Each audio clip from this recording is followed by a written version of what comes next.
Now let's create a reusable component for rendering error messages. So in our components folder, we add a new file called error message. Here's our component. In this component, we want to render an app text. So let's import it on top. We should import it from the current folder. We also need to apply a style. So I'm going to import the style sheet component.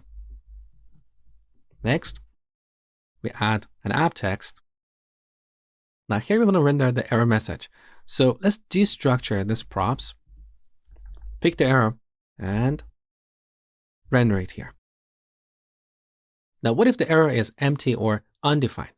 We'll end up with an empty app text component.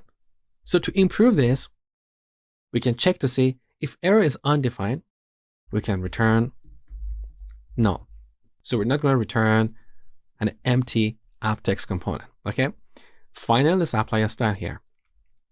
So we create our style sheet and set the style for our arrow. Here I'm going to set the color to red. And the last step is to set the style to styles.arrow. Save the changes. Now we're going to use this on our login screen. So I'm going to replace app text with error message.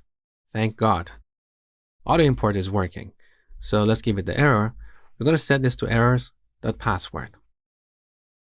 And one more time, I'm going to replace this with error message for the email field. So errors.email. That's all we had to do. Now let's test the app and make sure everything works. We got this error. Objects are not valid as a React child.